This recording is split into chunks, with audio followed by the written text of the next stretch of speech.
বাসর রাতে স্বামী বলল, আমার বিছানায় তোমার জায়গা নেই। সেদিনই বুঝে গেলাম আমি দ্বিতীয় স্ত্রী। বাসরঘরে ঢুকেই আরিয়ান কড়া গলায় বলল, ঘুমটা এভাবে এলোমেলো কেন? আর বিয়ের শাড়িটা খুললে কেন? প্রথম রাতেই স্বামীর মুখে এমন কথা শুনে মায়া থমকে গেল। আজই ওর বিয়ে হয়েছে আরিয়ানের সাথে। মাগরিবের পর থেকে ওকে একটা রুমে একা বসে রাখা হয়েছে। আরিয়ানের দেখা নেই। বাড়ির লোক দু একবার উকি দিয়ে গেছে। আরিয়ানের ছোট বোন তুলি এসে বলেছিল, ভাবি ভাবি ভারী লেহেঙ্গা খুলে একটা সুতির শাড়ি পরে নাও, আরাম পাবে। মায়া তাই করেছিল। একা একা বসে থাকতে থাকতে কখন আঁচল সরে গেছে খেয়ালই করেনি। মায়া নিচু গলায় বলল, আপুই আপুই বলেছিলেন শাড়ি বদলাতে। তাই। আরিয়ান আরও রেগে গেল। আমার সংসার আপুর কথাই চলবে, আমার কথাই চলবে না। মায়ার বুকের ভেতরটা কেঁপে উঠল।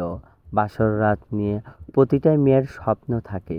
ওর স্বপ্নটা আজ ভেঙে যাচ্ছে। ওর বাবা মা জোর করে এই বিয়েটা দিয়েছে। আরিয়ানরা অনেক বড় লোক, মায়াদের অবস্থা তেমন না। আরিয়ানের প্রথম স্ত্রী 3 বছর আগে অসুস্থ হয়ে চলে গেছে। তাই মায়া ওর দ্বিতীয় স্ত্রী। মায়া কখনো রাজি ছিল না, কিন্তু সেদিন বাবা বলেছিল, বয়স 26 হয়ে গেল, আর কতদিন বসে খাবি? এবার শ্বশুরবাড়ি গিয়ে সংসার সামলা, আমাদের একটু শান্তি দে। মায়া কাঁদতে কাঁদতে বলেছিল, বাবা বাবা আমি কি দোষ করেছি? বাবা বলেছিল, মেয়ে বড় হলে বিয়ে দিতেই হয়।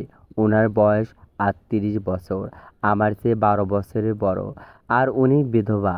ঠিক আছে, আমি বিয়ে করব, তোমাদের নিস্তার দেব। তারপর বিয়েটা হয়ে গেল।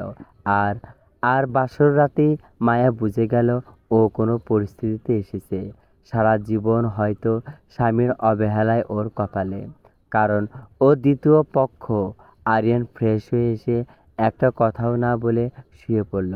মায়া মায়া আস্তে করে বিছানার কোণায় বসল। সাথে সাথে আরিয়ান থমকে উঠল। ওইখানেই কেন? জায়গার অভাব।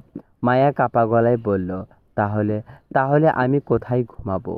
বাড়িতে রুমের অভাব নেই। সেখানে খুশি যাও, যেখানে খুশি যাও, আমার বিছানায় না। একটু বলে দিলে ভালো হতো। আমি তো কিছু চিনি না, আজ বলতে পারবো না। সোফায় ঘুমাও, না হলে নিচে কাল দেখিয়ে দেব। এই বলে আরিয়ান কম্বল মুড়ি দিয়ে ঘুমিয়ে পড়ল। মায়া আর ডাকার সাহস পেল না। সোফায় গিয়ে বসতেই বুকের ভেতরটা ফাঁকা লাগছিল, দম বন্ধ হয়ে আসছিল। বাবা বাবা মা কেন ওকে একটা অচেনা মানুষের দ্বিতীয় স্ত্রী বানিয়ে দিল? স্বামীর বিছানাও জায়গা নেই ওর। কান্না আটকাতে না পেরে মায়া বারান্দায় চলে গেল। যদি আরিয়ানের ঘুম ভেঙে যায়। সারা রাত গ্লিন ধরে বসেছিল। বাবা মাকেও অভিশাপ দেয়নি, আরিয়ানকেও না। শুধু আল্লাহর কাছে বলেছে, আমাকে শক্তি দাও, এই কষ্টটা সহ্য করার তৌফিক দাও। ফজরের আজান কানে আসতেই অজু করে নামাজ পড়ল। তারপর তারপর আবার বারান্দা। ভোরের ঢাকার শহরটা কি সুন্দর! ওর জীবনটাও কি এমন আলো হবে কোনো দিন? সকাল 7টায় আরিয়ান উঠে বারান্দায় মায়াকে দেখে বলল, সকাল সকাল সকাল বারান্দায় দাঁড়িয়ে নাটক করা কি দরকার? ঘরে জায়গা নেই, ঘরে জায়গা দেয়নি। মায়া চুপ করে ঘরে চলে এলো। আরিয়ান ওয়াশরুমে যেতেই ও রান্নাঘরে গেল। আরিয়ানের মা রান্না করছিলেন। মায়া বলল, আন্টি আন্টি আমি হেল্প করি। না মা, তুমি বসো। রাতে কোনো সমস্যা হয়নি তো? মায়া জোর করে হাসল। না আন্টি। আচ্ছা যাও, আমি নাস্তা দিচ্ছি। আঙ্কেল সকালে কি খায়? আরিয়ান ও 1 কাপ ব্ল্যাক কফি খায়। তারপর 8টায় অফিস। মায়া নিজে কফি বানিয়ে আরিয়ানের রুমে গেল। আপনার কফি। আরিয়ান কাপটা হাতে না নিয়েই চিৎকার করলো, কার অনুমতিতে আমার জন্য কফি বানিয়েছো? আমি চেয়েছি। আরিয়ানের মা দৌড়ে এলেন। কি হয়েছে? ওর সাহস হয় কি করে আমার জন্য কফি বানায়? তোমরা জোর করে বউ বানিয়েছো। আমি বলেছি ওকে বউ মানি। কথাটা শুনে মায়া আর পালালো না। সবার সামনে 2 হাতে মুখ ঢেকে কেঁদে ফেলল। এভাবে ন্যাকামি করে কাঁদবে না, অন্য রুমে গিয়ে কাঁদো। আরিয়ানের মা মায়াকে টেনে অন্য ঘরে নিয়ে গেলেন। আরিয়ান নাস্তা করে অফিসে চলে গেল। একটু পর আরিয়ানের মা মায়ার পাশে বসে মাথায় হাত বুলিয়ে বললেন, আমি আমি জানতাম তোমার কষ্ট হয়েছে। বলো মা, কি হয়েছে? মায়া ফুঁফিয়ে কাঁদতে কাঁদতে বলল, আন্টি আন্টি ওনার সাথে এমন কেন? আমি তো কিছুই জানি না, হুট করে বিয়েটা হয়ে গেল। আরিয়ানের মা দীর্ঘশ্বাস ফেলে বললেন, বলবো মা, স্ত্রী হিসেবে তোমার জানার অধিকার আছে। তারপর তারপর বলতে শুরু করলেন। আরিয়ানের মা মায়ের পাশে এসে বসলেন। মায়ের হাত বুলিয়ে বললেন, কাঁদো না মা, আগে তোমার কথাটা শোনো। আরিয়ান আগে এমন ছিল না। মায়া চোখ মুছল। 3 বছর আগে আরিয়ানের প্রথম স্ত্রী রিমি অসুস্থ হয়ে মারা যায়। ওরা 5 বছর প্রেম করে তারপর বিয়ে করেছিল। রিমি অসুস্থ থাকার সময় আরিয়ান নিজের সব কাজ বাদ দিয়ে ওর সেবা করত, রাত জেগে পাশে বসে থাকতো। মায়ের বুকের ভেতরটা কেঁপে উঠল। রিমি রিমি চলে যাওয়ার পর আরিয়ান একদম বদলে গেছে। কারোর সাথে কথা বলে না, সারাদিন শুধু অফিস আর বাড়ি। আমরা অনেকবার বলেছি আবার বিয়ে কর, ও সাফ মানা করে দিয়েছে। বলেছে আমার জীবনে আর কেউ আসবে না। মায়া আস্তে করে জিজ্ঞেস করলো, তাহলে তাহলে আমার সাথে বিয়েটা হলো কেন? তাহলে আমার সাথে বিয়েটা কেন হলো আন্টি? আরিয়ানের মা দীর্ঘশ্বাস ফেললেন। তোমার বাবা আর আমার স্বামী বিজনেস পার্টনার। 2 বছর আগে তোমাদের ব্যবসায় অনেক লস হয়। তোমার বাবা আমাদের কাছে সাহায্য চাইতে এসেছিল। সেদিনই আমার স্বামী প্রস্তাব দেয়, বলে দুই পরিবারের ভালোর জন্য যদি আরিয়ান আমার মায়ের বিয়ে হয়। আরিয়ান প্রথমে রাজি ছিল না। অনেক অনেক বোঝানোর পর বলেছে ঠিক আছে বিয়ে করব। কিন্তু কিন্তু আমি এখনো মানসিকভাবে প্রস্তুত না। কথাটা শুনে মায়ের চোখ দিয়ে পানি পড়ল। তার মানে তার মানে আমি আমি বোঝা? না মা, তুমি বোঝা না। তুমি একটা মেয়ে যার একটা সংসার দরকার ছিল। শুধু আরিয়ানের একটু সময় লাগবে। ওর ঘরে এখনো রিমির অনেক স্মৃতি আছে। এইগুলো থেকে বের হতে ওর কষ্ট হচ্ছে। মায়া উঠে দাঁড়ালো, চোখের পানি মুছে বলল, আন্টি আমি বুঝেছি কারো জায়গা নিতে আসিনি। কিন্তু আমি চেষ্টা করব যদি একটা ভাঙার মানুষকে একটু ভালো করা যায়। আর যদি না পারি তাহলে আমি নিজের মতো করে বাঁচবো। সেদিন সারা রাত আরিয়ান বাড়ি ফেরেনি। রাত 11টায় বাড়ি ফিরে সোজা নিজের রুমে চলে গেল।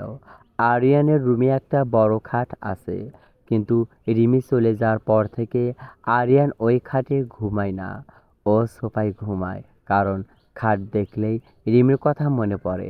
মায়াকে পাশে গেস্ট রুমে থাকার ব্যবস্থা করে দেওয়া হলো।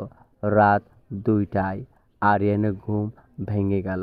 সোফায় শুয়ে অস্থির লাগছিল, একা একা দম বন্ধ লাগছিল। ও উঠে পাশের ঘরে গিয়ে মায়ের দরজায় আস্তে করে টোকা দিল। মায়া দরজা খুলল। আরিয়ান মাথায় নিচু করে বলল, সরি সরি এত রাতে ডাকার জন্য। মায়ার রুমে ঘুম আসছে না। তুমি যদি অনুমতি দাও তোমার রুমে ফ্লোরে একটা চাদর বিছিয়ে আজকের রাতটা কাটাতে পারি। আমি খাটে যাব না, শুধু ফ্লোরে। মায়া কিছু বলল না। আলমারি থেকে একটা চাদর বের করে ফ্লোরে বিছিয়ে দিল। আরিয়ান ফ্লোরে শুয়ে ছাদের দিকে তাকিয়ে ফিসফিস করে বলল, রিমি, আমি তোমাকে কথা দিয়েছিলাম। মায়া জানালা পাশে বসে ভাবল, এই মানুষটার বুকের ভেতর এত কষ্ট ঘৃণা করা যায় না। হয়তো একদিন আমাকে বুঝবে। সকালে ঘুম ভেঙে মায়া দেখল আরিয়ান নেই। শুধু শুধু ভাঁজ করা চাদর আর টেবিলের ওপর একটা কাগজ। তাতে লেখা, আমি অফিসে যাচ্ছি। কি পারবে ভাইয়া আর ভাবিকে এক করতে? তুলি কি পারবে ভাইয়া আর ভাবিকে এক করতে? সকালের আলো জানালা দিয়ে ঘরে ঢুকছে, কিন্তু মায়ের চোখে ঘুম নেই। রাত 2টায় আরিয়ান যে চাদর বিছিয়ে ফ্লোরে শুয়েছিল ওটা এখনো ভাঁজ করে রাখা আছে টেবিলের ওপর। একটা ছোট কাগজ। আমি অফিসে যাচ্ছি। মায়া কাগজটা হাতে নিয়ে অনেকক্ষণ বসে রইল। এই মানুষটা কি একবারও পেছন ফিরে তাকাবে না? বেলা 11টার দিকে কলিং বেলের শব্দ। দরজা খুলতেই দেখে দরজা খুলেই দেখলো স্কুল ড্রেস পরা একটা মেয়ে। চোখ দুটো ছলছল, হাতে একটা টিফিন বক্স আর কেকের প্যাকেট। আসসালামু আলাইকুম ভাবি, আমি তুলি। ভাইয়ের ছোট বোন মায়া তাড়াতাড়ি পাশে সরে দাঁড়ালো। ওয়ালাইকুম আসসালাম, ভেতরে আসো। তুলি ভেতরে ঢুকেই ব্যাগটা সোফায় রাখলো। খালামণি সকালে ফোনে সব বলেছে। তোমরা বিয়ে করেছো আর ভাইয়া তোমাকে একা রাখছে, তাই আমি স্কুল ফাঁকি দিয়ে সোজা এখানে চলে এসেছি। আজকে ভাইয়ার সাথে কথা বলবো। মায়া ওর মাথায় হাত রাখলো। রাগ করো না রে, ওর সময় লাগবে। তুলি ঠোঁট ফুলিয়ে বলল, 3 বছর ধরে সময়ে লাগাচ্ছি। রিমি আপু চলে যাওয়ার পর থেকে ভাইয়া পাথর হয়ে গেছে, আমাদের বাসায় যায় না। একটু থেমে ফিসফিস করে বলল, কিন্তু ভাবি, কাল রাতেই ভাইয়া তোমার রুমে ছিল। খালামণি বলেছে, তার মানে ভাইয়া তোমাকে একদম অপছন্দ করে না। কথাটা শুনে মায়ার বুকের ভেতর কেমন করে উঠল। দুপুরে খাওয়ার পর তুলি জোর করে মায়াকে রান্নাঘরে নিয়ে গেল। আজকে ভাইয়া ভাবির বিয়ের 2 দিন ছোট করে সেলিব্রেটি করে চলে। ভাইয়া আসলে আমরা কেকটা কাটবো। মায়াও রাগ করবে। তুলি রাগ করুক, একদিন তো বরফ গলতেই হবে। আমি কেক নিয়ে এসেছি। রাত 9টা 20 মিনিট। আরিয়ান বাড়ি ফিরে ড্রয়িং রুমে অবস্থা দেখে থমকে দাঁড়ালো। টেবিলের ওপর পছন্দের সব খাবার, মাঝখানে ছোট একটা চকলেট কেক। মোমবাতি জ্বলছে। মায়া আর তুলি দুজনই দাঁড়িয়ে আছে। তুলি জোরে হেসে বলল, হ্যাপি 2 দিন ভাইয়া ভাবি। উইশ করো। আরিয়ান একবার মায়ের দিকে তাকালো। মায়া মাথা নিচু করে আছে। আরিয়ানের মুখটা শক্ত হয়ে গেল। ঠান্ডা গলায় বলল, আমি এসব ন্যাকামি পছন্দ করি না। বলেই সোজা নিজের রুমে গিয়ে দরজা বন্ধ করে দিল। কেকের মোমবাতিটা নিভে গেল। তুলির চোখে পানি চলে আসলো। সরি ভাবি, আমার জন্যই। মায়া ওকে জড়িয়ে ধরে বলল, পাগলি, তোর কোনো দোষ নাই। রাত 1টা। মায়ের ঘুম আসছিল না। পানি খেতে উঠে দেখে আরিয়ানের রুমে আলো এখনো জ্বলছে। দরজা হালকা খোলা। ভেতর থেকে চাপা গলার আওয়াজ আসছে। মায়া আস্তে করে উকি দিল। আরিয়ান ডেস্কে বসে আছে। সামনে রিমির একটা ছবি আর একটা পুরনো ডায়েরি। আরিয়ান ছবিটার দিকে তাকিয়ে খুব আস্তে করে বলছে, আমি ওকে কষ্ট দিতে চাই না রিমি, কিন্তু ওর চোখের দিকে তাকালে আমার গিল্ট হয়। আমি প্রমিস ভাঙতে পারবো না। মায়ের বুকের ভেতরটাও মুচড়ে উঠল। ও আর দাঁড়ালো না। নিজের ঘরে এসে জানালার পাশে বসে রইল। মনে মনে বলল, আমি তোমার জায়গা নিতে আসিনি আরিয়ান। আমি শুধু চাই তুমি আবার স্বাভাবিক হও। ফজরে আজানের সময় মায়ের চোখ লেগে এসেছিল। ঘুম ভেঙে দেখে আরিয়ান নেই। শুধু টেবিলে কালকের কেকের একটা টুকরা কাটা আর কাগজে লেখা, তোমাকে ধন্যবাদ রাতের জন্য। যদি গল্পটি ভালো লাগে অবশ্যই কমেন্টে জানিয়ে দেবেন। আপনাদের কমেন্ট পেয়ে গেলে পরবর্তী পার্ট দ্রুত আপলোড করার চেষ্টা করব। প্লিজ চ্যানেলটি সাবস্ক্রাইব করবেন, ভিডিওটি শেয়ার করবেন। ধন্যবাদ। চলবে।